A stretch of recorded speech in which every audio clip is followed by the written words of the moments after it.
American Swedish Historical Museum in Philadelphia. I welcome you all who are joining us from outside of Philadelphia.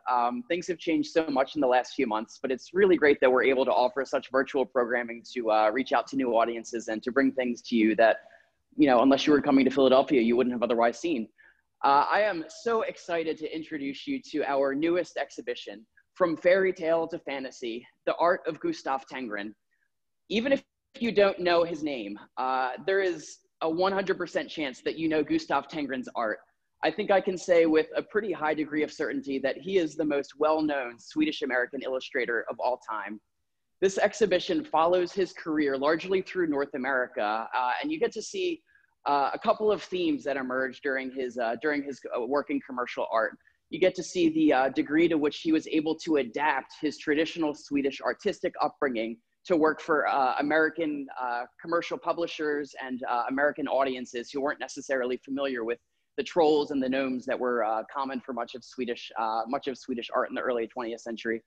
You get to see that. You get to see his repackaging Swedish folk imagery for American audiences, which is really important, especially for his work for Walt Disney. So we'll enter the exhibit here.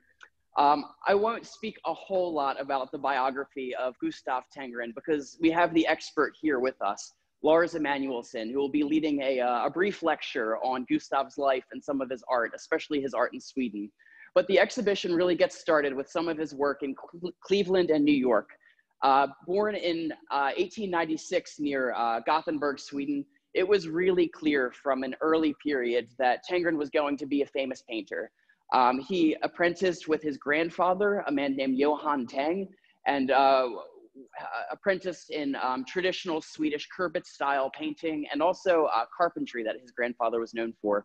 He was recognized at an early age by some of his schools in Gothenburg and selected for scholarships that really improved and developed his artistic ability.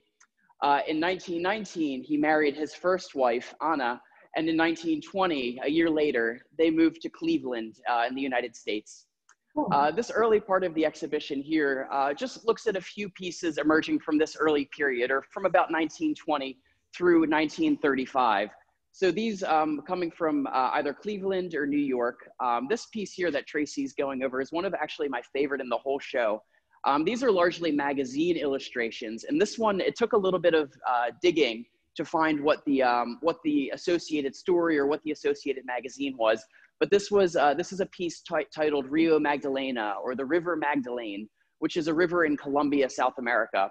And this was for a magazine called Red Book Magazine, which focused on stories about important women in the 1920s and 1930s.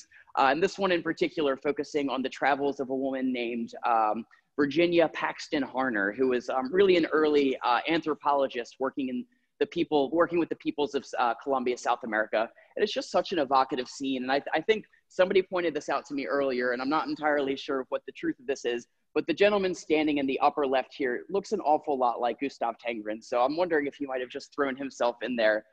Such an evocative scene, so of the period of the 1930s. You see that again in this image directly to the left, which is one of my favorite of the entire show. This published in a magazine, again by Red Book Magazine, dated 1934, following the story of two Americans traveling in Soviet Moscow. And they invite two young Russian women to go to a bar with them. And this, you can't see it, but I have reproduced on the wall here some of the captions that explain the young Americans talking to the girlfriends and the boyfriends over here scowling and not looking too happy. So a really fun story, again, so of the period, and yeah, just illustrating some of his commercial art of the period. You see that even though he's very much working in the vein of Arthur Rackham, who was a British commercial illustrator of the teens and 20s, very much N.C. Wyeth, Howard Pyle, his themes get really dark. And it's a kids themed exhibit, so I won't get too much into his history with women, but he had a complicated and passionate history with women. And I think you see that in a lot of the art, which are really much more sensual and much more focused on the female figure than you would see in a lot of the other commercial illustrators working in America at the time. Hey, Trevor? Yes. Hope you don't mind. some people may not know that they can make your full screen, and then they can really see the paintings much better. But you may just want to mention that to the rest of the audience. Oh, thank you for that. Yeah, we might be able to do a share screen feature, actually. Let me see if I can. Because I'm watching you full screen. I don't know if I can do share screen. You might be able to click a setting that's called active speaker. And that's every time I'm speaking, which I'm doing a whole lot of right now. I'll be the one who's popping up on the screen. So sorry about that. But thank you for pointing that out. So you have a lot of Tengrin's commercial career through 1935, and I like focusing on this image right here. It's titled Princess and Trolls, and I'm afraid I don't know what the context of its development was, but you see that even though he's doing this, very much catered to American audiences art that you see, the pieces that I just showed you, he's retaining his Swedish folk imagery, his ability to create these super recognizable Swedish images. You see these little trolls down at the center here, of course, our blonde Swedish princess, and in the background, a little castle, which, Lars, you might be able to speak to this, but it's just so similar to Snow White's castle. I wonder if that influenced his art for the Disney premiere poster that I'll mention in a few minutes. So that's a lot of Tengrin's early career in America. In 1935, he was picked up by Walt Disney to work for Walt Disney Studios as an artistic director for Snow White. Walt Disney had just gotten back from a 6-week tour through Europe. He was traveling through Germany and parts of Eastern Europe, picking up storybooks. He purchased over 300 books during this period just to create, or just to sort of gather the materials needed to create this, what he called this elusive European fairy tale style that he wanted to infuse into his, some of his first feature-length films. So when he was picked up as artistic director, Tengrin's early work was really focused on serving as director for the departments creating Snow White, which was the first feature-length production created by Walt Disney. Tengrin himself didn't have a whole lot of say in the design of Snow White's characters or the background settings. He was coming in on kind of the tail end of this project, but you do see in the premiere poster at the center here, one of the most iconic posters of the mid-20th century and of mid-20th century films. See that castle up there in the background? So similar to what Tengrin was doing for some of those Swedish fairy tales that we were just looking at. And even though he didn't have a whole lot of say in the development of Snow White, it was his work on Pinocchio that was so much more influential. And this is where you really see Tengrin repackaging his traditional Swedish folk imagery, the turbot style and the wood carving. He's really repackaging that for American audiences. I think it's really most especially evident in some of the photo stats over here, where you see some of these interior scenes of Geppetto's house. I mean, you look at the wood carvings, especially the ceiling paintings. I mean, that just screams Swedish folk style and Swedish folk art. We see the corner fireplace up here, again, a highlight or an extremely important element of Swedish folk art and folk design. And perhaps most important of all, the workbench that featured Geppetto's workbench and his workshop in Pinocchio. All of which were actually inspired by his grandfather, who I mentioned at the beginning of the exhibit, a man named Johann Tang. So he's bringing his upbringing, he's bringing his grandfather's influence, and he's putting it into a new style, a new format, so that Americans enjoy it. It's catered to an American audience. Towards the rear of the exhibit here, we have some of the other work that he did for Walt Disney. So actually, one of his first projects for Disney was on a so-called short symphony, or a 12-minute animated film that follows the story of a windmill that comes to life during an autumn storm. And it looks at all the different animals and their experiences. So here on display here, we have some of the concept paintings and some of the concept art for this short symphony. And despite creating such cute images, these animals and these really iconic pieces for Disney, he was actually a very difficult man to work with, and I'm sure Lars will touch on this as well. But descriptions by other animators at Disney recorded much later describe that he was really very much the solo artist. He really didn't like the collaborative nature of work with Disney, and that Disney was a micromanager, so that they didn't work super well together as far as we can tell.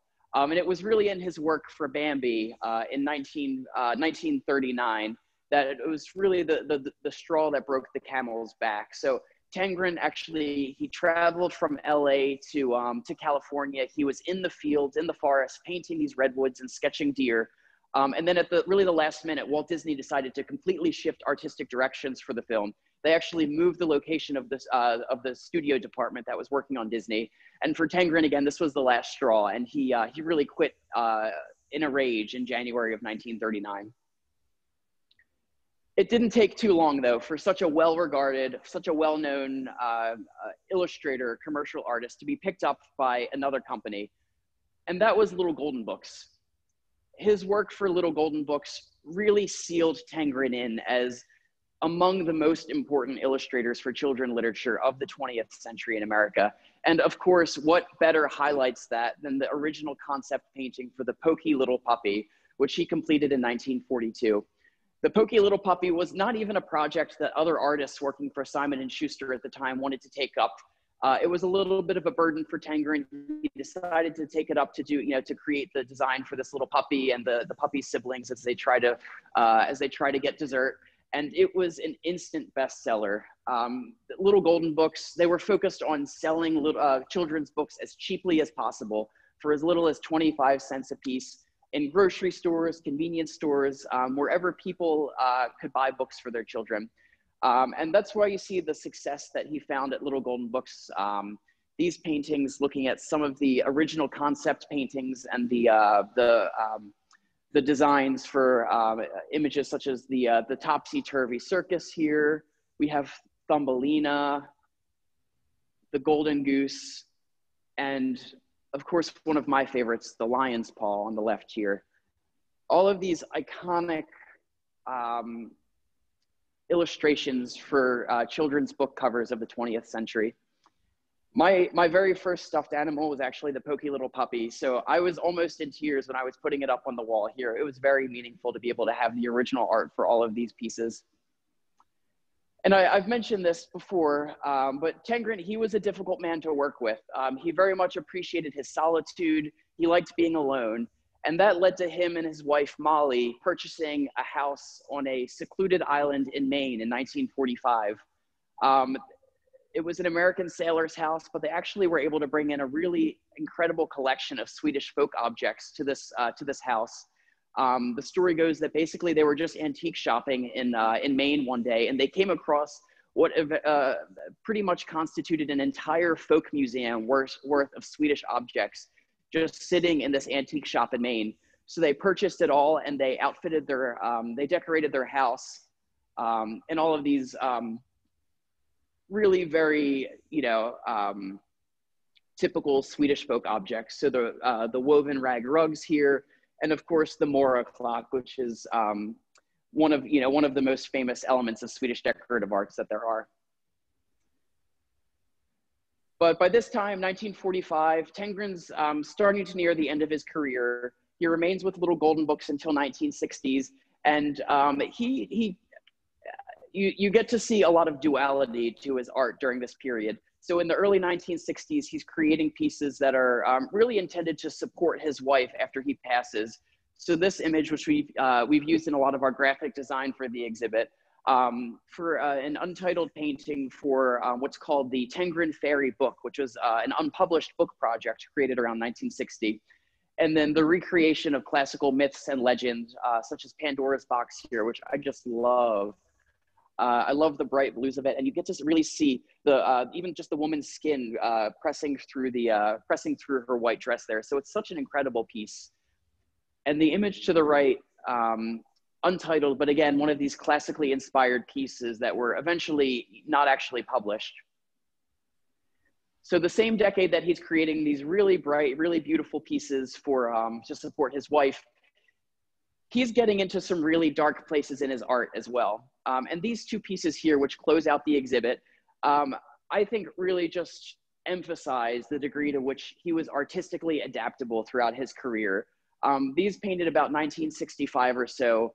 highly influenced by the author Rachel Carlson, who was, it really jump-started the modern environmentalism movement with her book Silent Spring, which was published, I believe, in 1962.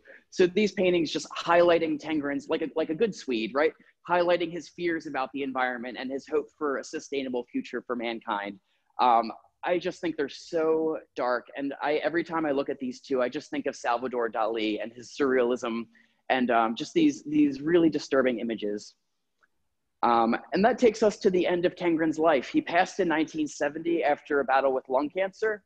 I find it interesting, but his wife and doctor actually never told him that he had lung cancer. So he was able to, I imagine, really, enjoy or really not be in a terrible place in the last few years of his life instead of knowing that he had this disease. Molly passed in 1984, and a lot of the pieces that you see in this show went straight from her family to lenders such as the Children's Art Collection at the University of Minnesota, the Wiseman Art Museum, and of course the Walt Disney Family Museum, all of whom were lenders to the show. So that's about the end of my brief tour of the lecture. I encourage you, if you're in the Philadelphia area, please come and see these pieces in person. They are absolutely stunning, especially the loans from the Walt Disney Family Museum, which are rarely on display.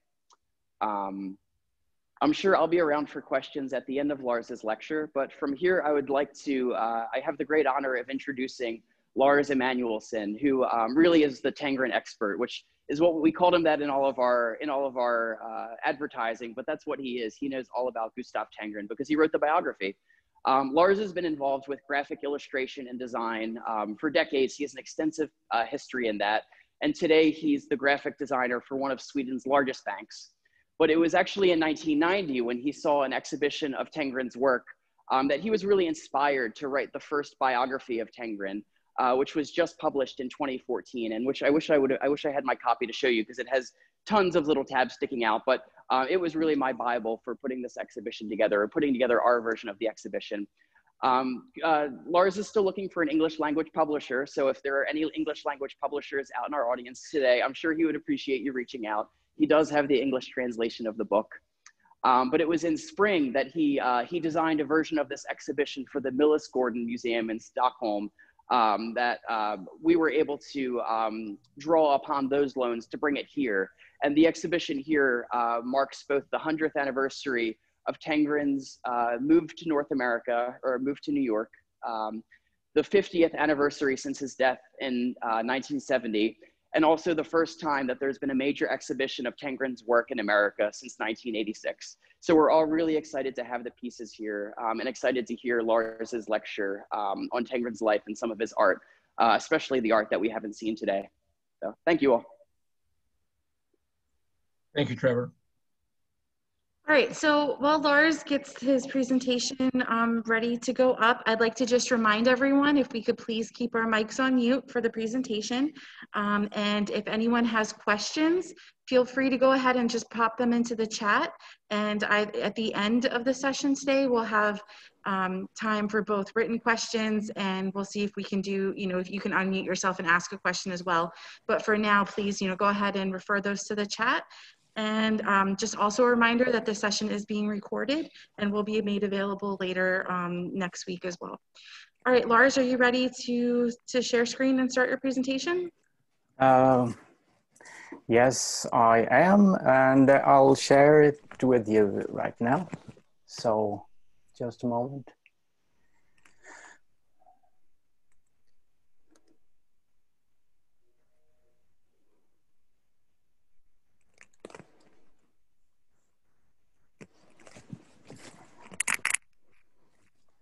Can you see it now? Yes. Okay, Yep. good. Yep. Mm-hmm. Thank you very much for having me, and it's a great honor to take part in this opening of the Gustav Tengren exhibition from Millisgården, and I'm really happy to see it travel along to USA, where the last Gustav Tengren exhibition was thrown in 1986. And it was that traveling show that that went to Sweden and that I saw in 1990. Gustav Tengren is a very many-faceted person, and it might be a bit hard to get a grasp his total work of art. You almost couldn't believe it's the same person painting the first and his last paintings, but I'll try to throw some light over why he's so various, so different all over his career. Gustaf Tengren was born in 1896, the 3rd of November. He was called Gustav Adolf, it's said, because the 6th of November was the day to celebrate the memory of Gustav II Adolf, the king, and so he was called Gustav Adolf. His father and mother, Aron and Augusta, already had 4 daughters. So the hut at Lottehagen that belonged to Gustav's grandfather, Johan Teng. You can see him at almost the far left with a stick. It was pretty crowded when Gustav turned up as the 5th kid. He was born in a little village called Magra, which actually means meager because of the quality of the soil that was not very fruitful. Here we can see this photo is from 1903, and Gustav is about 7 years old here. In 1898, the family found the income's too meager, so they moved along to Gothenburg, where also Gustav's younger brother Gunnar was born. Gustav he went 4 years to school, and after that he started as a runner boy to work to get money to the family. But soon the headmaster at the school, who had noticed his great talents in drawing and painting, he went up to his mother and asked that Gustav should have a proper artist's education. His mother, of course, thought that she couldn't spare his income, but it turned out he could get a scholarship, and so at 13 years old, he was accepted at the Slöjdföreningens skola. It was a school of crafts in Gothenburg. And I think his admittance work might be this portrait of his sister Esther. It was painted after a photograph, but still, for a 13-year-old boy, it was pretty good. So he was admitted, and one of his first works was to paint a portrait of a member of the board who would quit, and that was ordinarily done by Gustav's teacher in art. So, but Gustav was admitted to paint it just after starting school in 13 years old. Here's a picture from his home. 2 of his sisters has already moved to America. It was Olga and Agnes, and at the right there are 2 more sisters, Anna and Therese. And in the middle of this, at the table is a photo of their father, Aron, who had left for America in 1990, never to come back to Sweden. So Gustav didn't see his father after 4 years old. And he had to turn very much for inspiration to his grandfather, Johan Teng, and actually spent many summers in the footsteps of his grandfather, which he said was a great inspiration to him. You can see the portrait on the top of this image. It's a self-portrait, and that was painted in 1913. So this is a pretty old image. And here's some images from art school. They had a good time, and this was a crafts school, so they were much focusing on decorating and poster making and other more commercial art. And here you can see he started to gain inspiration from many other artists. In this case, the Finnish painter Axel Galén Kallela. And this was painted in 2014. And you can see that he almost adopted the whole theme. And this was his, he did this all the time. He saw different art styles. He painted in those styles and made them to his own, and put them in his toolbox for any commission that might turn up later. So that's why his various styles are spread out all over his career. This is a painting from 1915 with some traveling musicians, which reminds about the paintings he made for Pinocchio later. But this is much earlier and mimics a kind of a German peasant village, which he was to use later in the Grimm tales and so on. In 1915, he got in contact with Ernst Bauer, who was the younger brother of John Bauer, the famous Swedish illustrator. And John Bauer even helped his younger brother to start his publishing company by making a lithography folder that was sold at Ernst Bauer's publishing company. These are two books that was illustrated by John Bauer for Ernst Bauer's company, and later in 1915, Ernst Bauer wanted to publish these two in a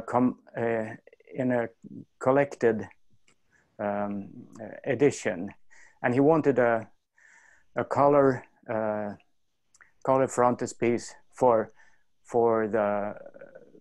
the book, but John Bauer didn't want to do that because he was fed up with illustrating for children. He wanted to be a real artist, he said.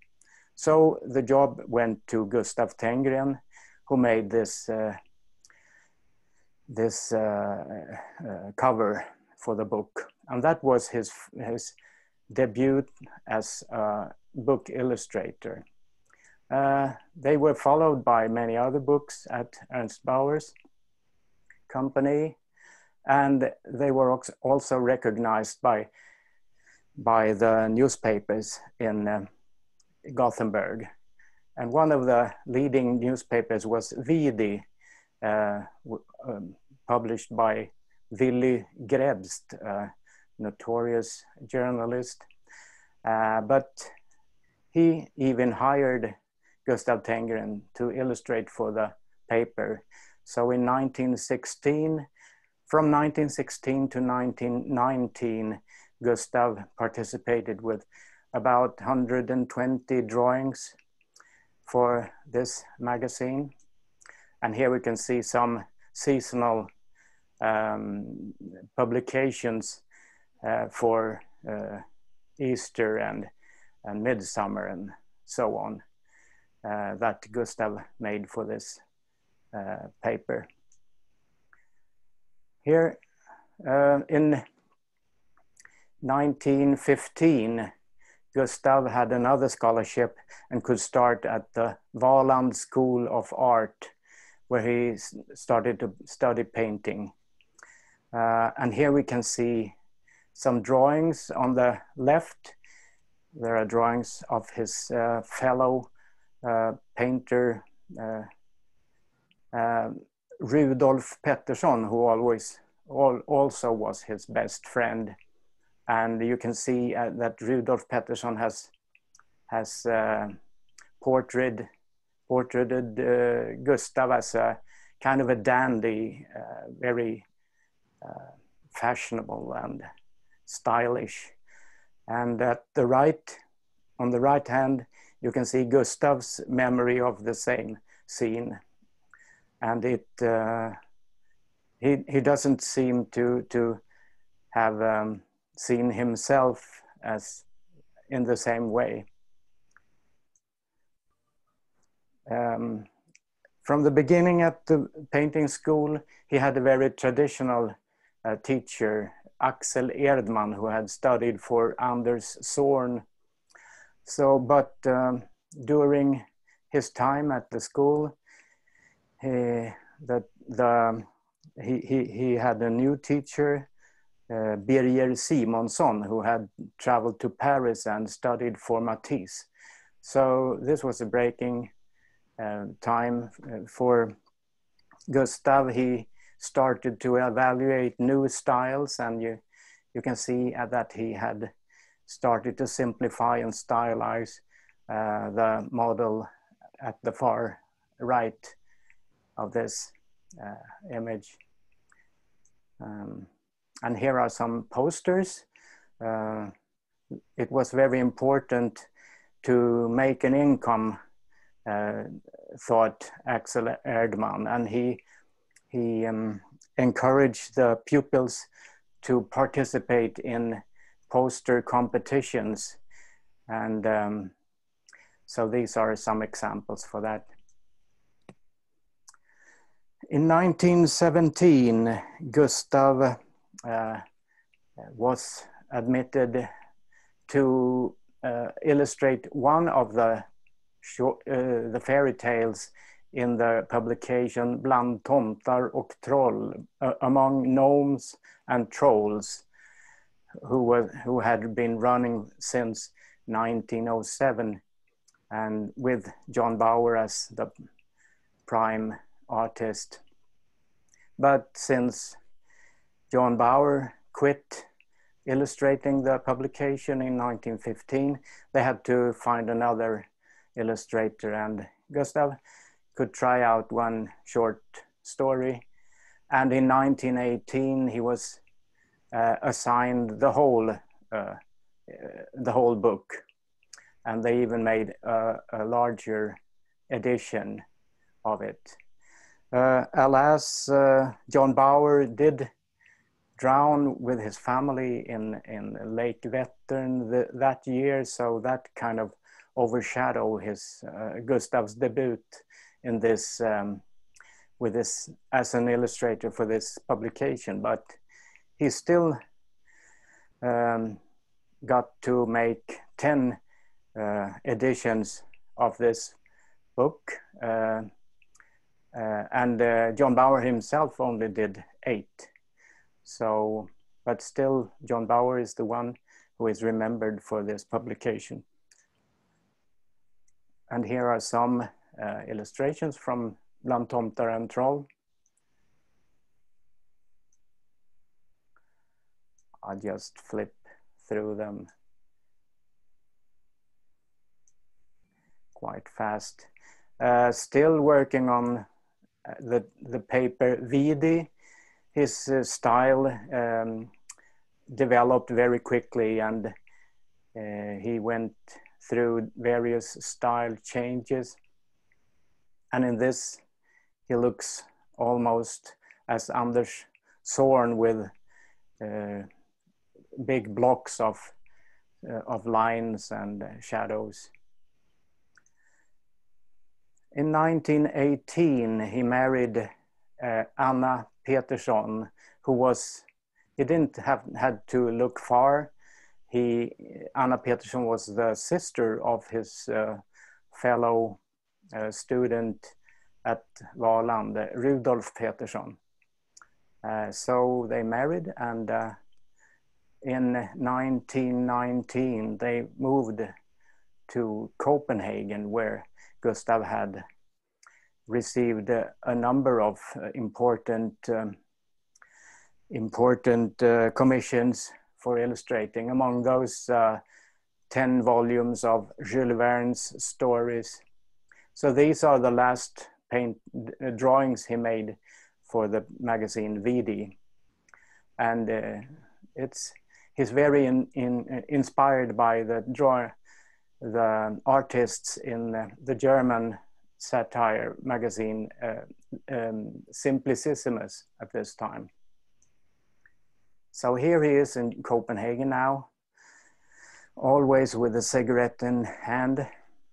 You can see it on almost every photo. This is the commission, Grimm's fairy tales in 2 volumes. These were paintings that he started on already in 1917, and he kept on painting them until 1920. And he even brought 4 of the illustrations with him to USA and sent them back from there. And here are some Grimm illustrations. In 1920, he arrived in USA along with Anna, and here we can see him along with Agnes, who was already settled in Cleveland, Ohio. And you also see his mother, who arrived the year after. So, and he quickly got into business in Cleveland. He went up to the Cleveland plain dealer with the 4 paintings he had brought with him from Copenhagen, the Grimm paintings, and he got to make a cover for Life already in May 1921. And here, this painting was published in, this was one of the Grimm paintings, and it was published in Cleveland Plain Dealer for Christmas in 1920. So he acted very quickly. He also got hired by 2 art studios, and he painted commercial drawings, fashion drawings for a big department store, tailors.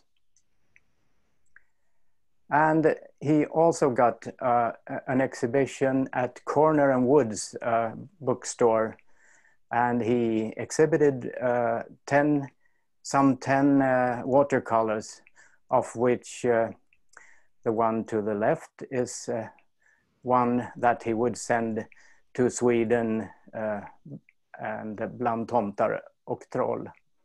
And the right one is an early pirate painting. And a publisher from New York, who was publishing a big daily newspaper, he came to see these paintings and said that Gustav should bring his work to New York. That's the place to be. And a whole lot of fellow artists that he had got in contact with in Cleveland through the Cocoon Club, they agreed this was, he was made for success and should move to New York, which he also did in 1923. In Cleveland, he had met his, what would become his second wife, Molly Fröberg. And to the left, you can see him as a dandy, living a good life with Molly.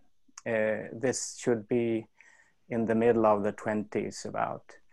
He quickly established himself as a painter of portraits for celebrities, and he also illustrated.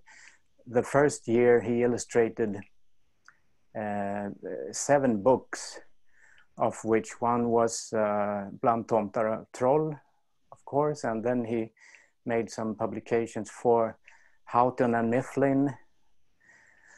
And so he got into both commercial painting and kept illustrating for children's books.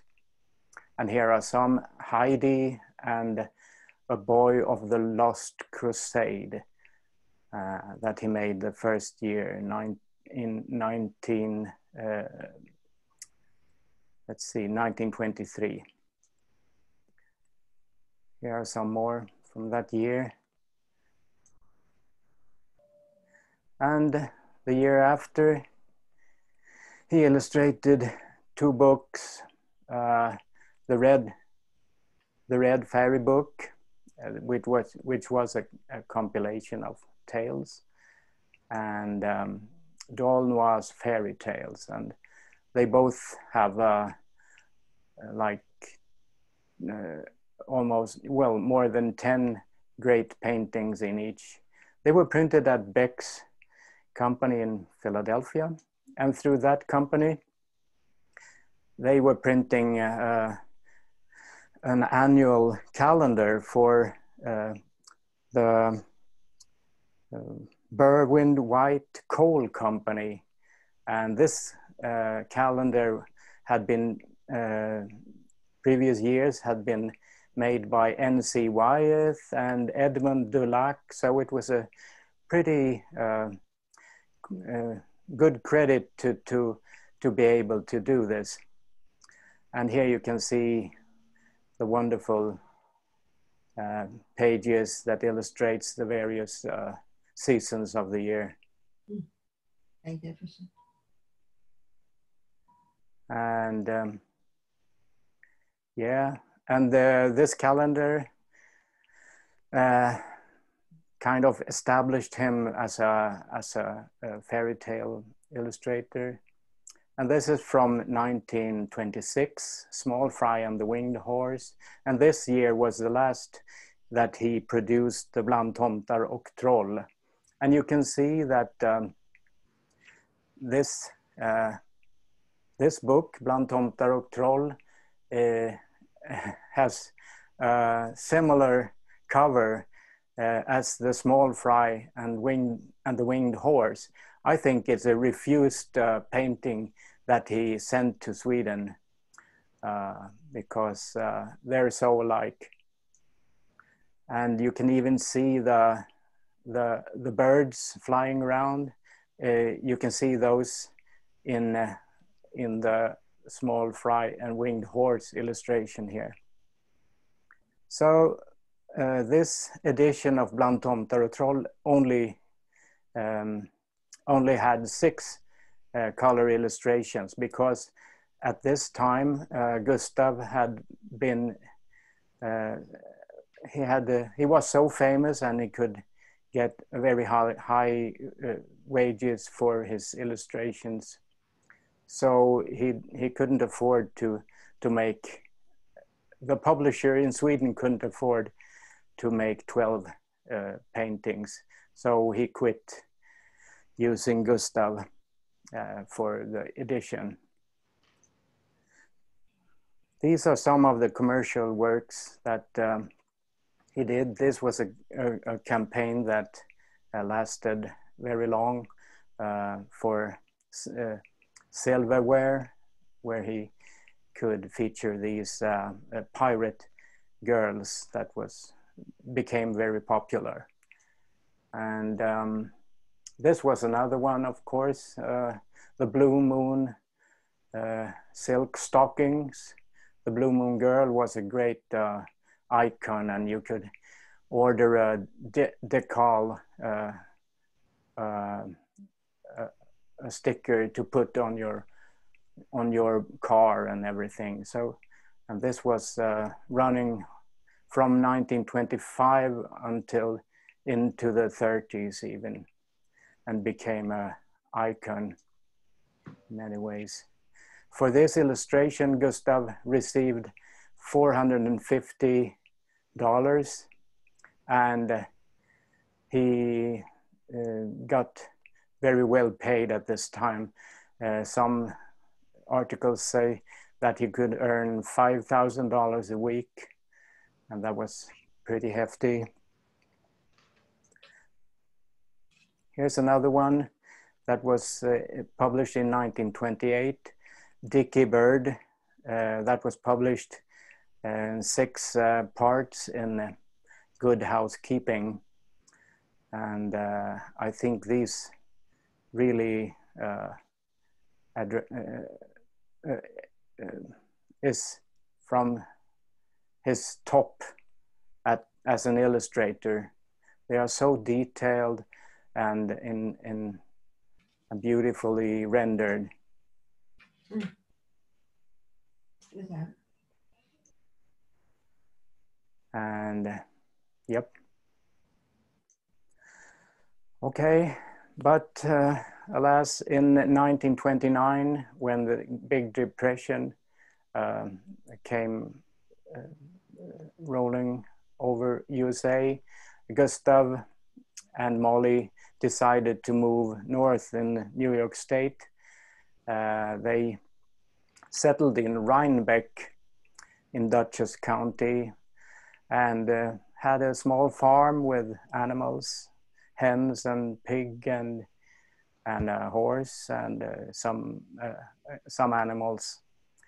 There was still illustration work. He made paper illustrations for magazines and covers, and also some book illustration. But the high payments that he had during the 20s was gone. Now he had to work for less money, but still he had job. Not every artist did, so he managed. This is from 1932, and it's a great illustration about a Laplandish boy. And this is the Rhinebeck, this is the Rheingold Sigismund, and Seldom and the Golden Cheese. So these are some very nice books that he made in 1930s. But in 1935, they moved back to New York City again, and luckily they called from Walt Disney Studios and wanted to hire him for Snow White. Molly and Gustav went in their car and drove all over USA to Los Angeles, where they arrived in May 1936.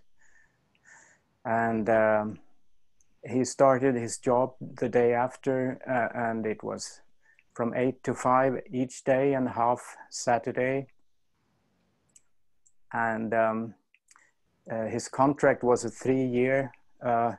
He was to participate on all productions that was in the loop at the Disney Studio.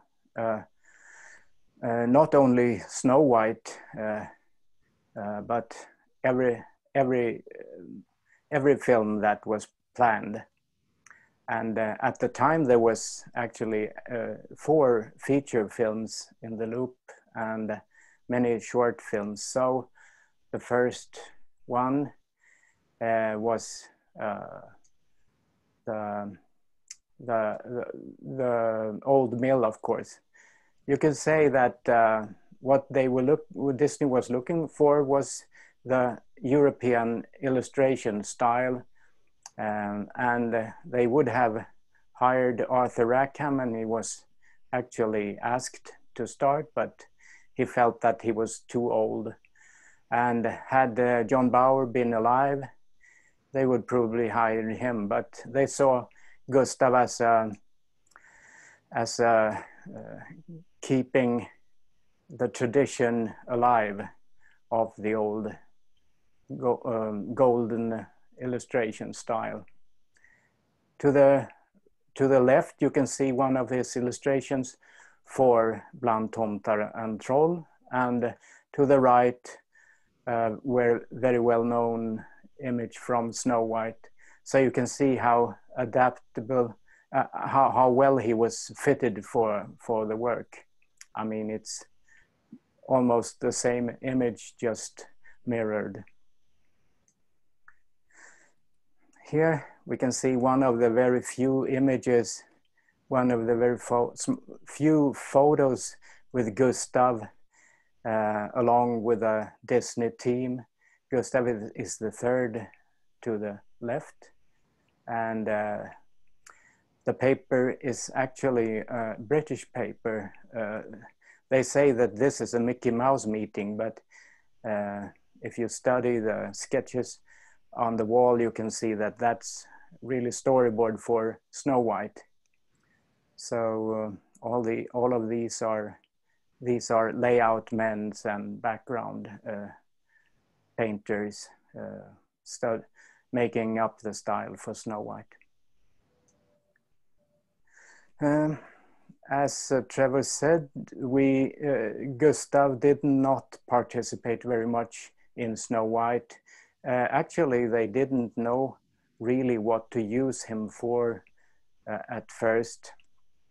But in 1937, when the film was moving along up to its premiere, they had promised Good Housekeeping to deliver illustrations for the novel of Snow White, the fairy tale of Snow White, that would be published in 2 issues close to Christmas. And they still haven't delivered them because no one, they couldn't spare anyone working at the background department. So the job went to Gustav as an illustrator, and he made some 20 color illustrations for Good Housekeeping, which turned out to be very important for the merchandising, the PR campaign for Snow White. And here you can see at far left, there's the opening illustration in Good Housekeeping. You can see that all Gustav's drawings has been compiled into a first version of the poster, but they probably thought it would be too busy, and it is. So it was cleaned up at the right, and this is the iconic Snow White poster that we know today. You can see the castle that was used always in Gustav's illustrations. And it's of course a generic fairy tale castle, but still it's very typical for his style. If he didn't participate much in Snow White, he was in 1938 he was asked to start to make concept paintings and drawings for Pinocchio, which would be his greatest work.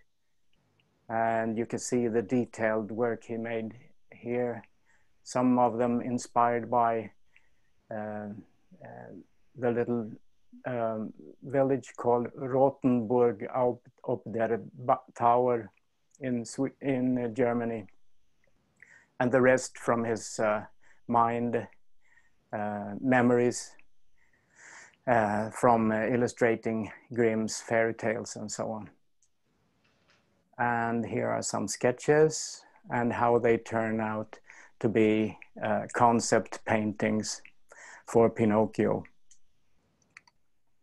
This is an illustration from 1926, and you can see that how perfectly it works in Pinocchio, where he had transferred this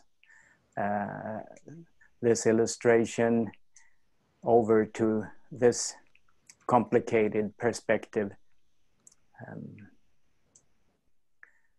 And here are some. This one you can see at the museum. And this is owned by the National Museum in Stockholm, but it couldn't travel, so too bad. Here's another one that was sold recently at $65,000. Okay, Pinocchio was his great achievement, but soon he was thrown into the production of Bambi, and he went to Sequoia and to Yosemite to make sketches for Bambi, but Tengren was too detailed. He painted every leaf and every branch, and they realized at Disney Studios that these backgrounds would be too elaborate to produce. It would take too much time, and by that time, a young Chinese painter, Tyrus Wong, had started, and he brought with him some inspirational sketches that he had made at home. And Walt Disney liked these very much. You can see that they are very impressionistic, as opposed to Gustav's, who is so detailed. And Walt Disney said that this is the style we want. So you might think that Gustav was offended by this, and as his contract was turning to an end, he made a deal with Walt Disney not to renew it.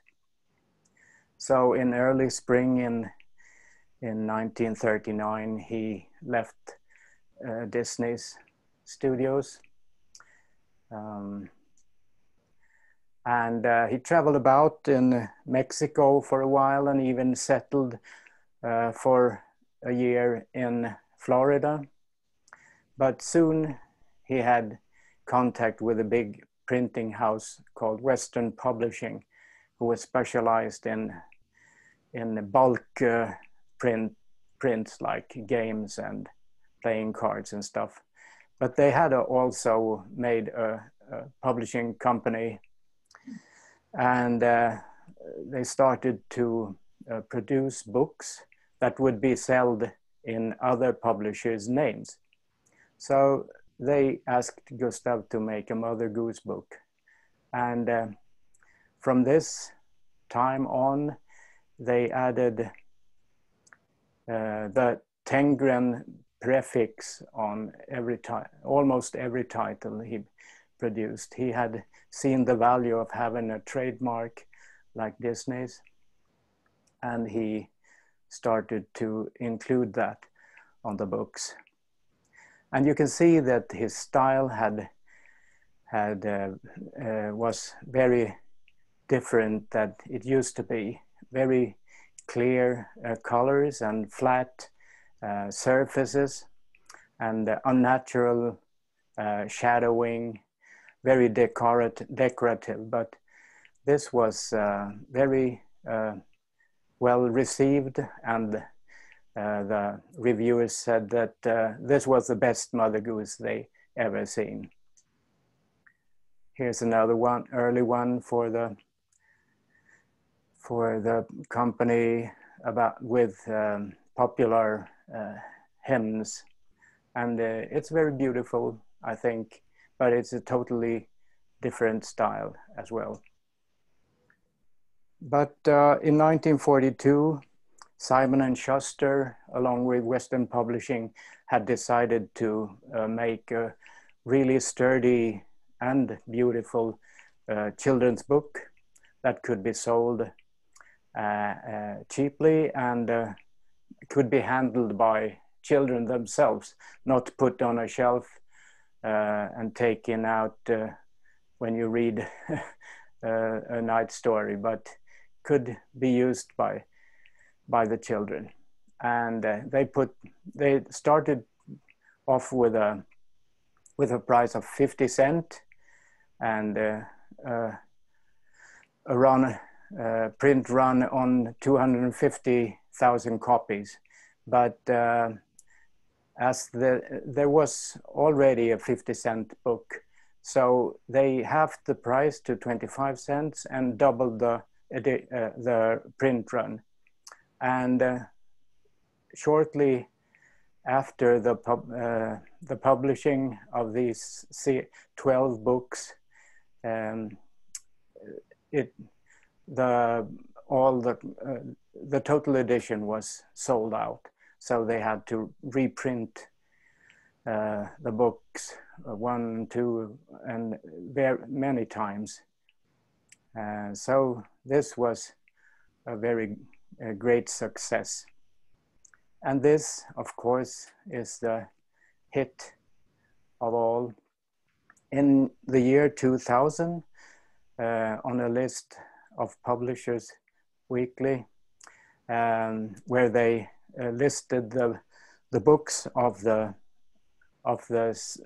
century, this was on top with 15 million sold copies, and it was the most sold children's picture book in America ever. And on ninth place was another Tengren book, The Saggy Baggy Elephant. And so Tengren got to make several of these little golden books with cute animals. I think he got pretty fed up with those, but they sold so well, so he had to do them. But he made other things as well. Turned out he became more American than the American themselves almost. This is some of the popular books he made. In 1944, Molly and Gustav was looking for a solitary place for Gustav to work in. And in Maine, they happened to sail outside this property that was for sale at the moment. So they bought it and moved there. And here are some images from it. from the beginning. Lars, Yes? I'm so sorry to interrupt, but I think we are going a little bit over time. So maybe if you just have a few more minutes, I just want to make sure we leave time for questions at the end. So if you maybe have about 2 more minutes. Yeah, okay. I'll just flip through the last ones. It's not much left.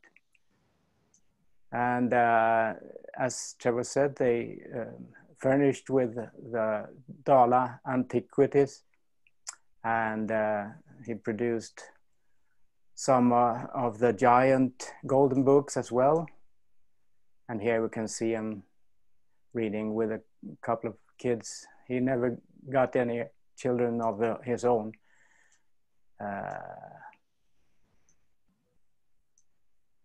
And these are the last books he produced. It was Anglo-Saxon stories, King Arthur and the Knights around the Round Table, and the Canterbury Tales. And it was a totally different style. And this is the last one, celebration to the Poky Little Puppy. It was 20 years since it was published. So this is 1962. And then he made this cover. And here's some from Maine.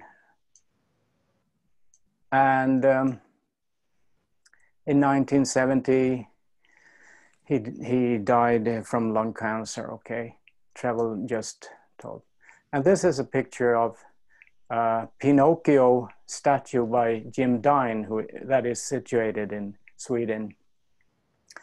And it comes from Jim Dine's memories of Pinocchio when he was small, and it's situated in Borås, that is just 4 miles from Tengren's birthplace, Magra. So that about completes my presentations. Thank you. That's wonderful, Lars. Thank you so much. That was, yeah, we have some applause here from our on-site audience. So thank you again. You can, if you'd like to go ahead and you can take it off of share screen. So does anyone have, I can poll our audience here, but also if you have questions online, please feel free to type them right in the chat box. Anybody have questions? Did Tengrin have a favorite project that he worked on? I'm not sure if you could hear that, but the question is, did Tengrin have a favorite project that he worked on? Well, he initiated, can you hear me? Yes. Okay. Well, he initiated many projects of his own. One was a compilation of horror stories that he made several sketches for. It was stories by Edgar Allan Poe and many other horror stories, and that was to be made in black and white, but the publisher didn't think that it would be very popular, so he did a lot of sketches in vain. And then there was one compilation of,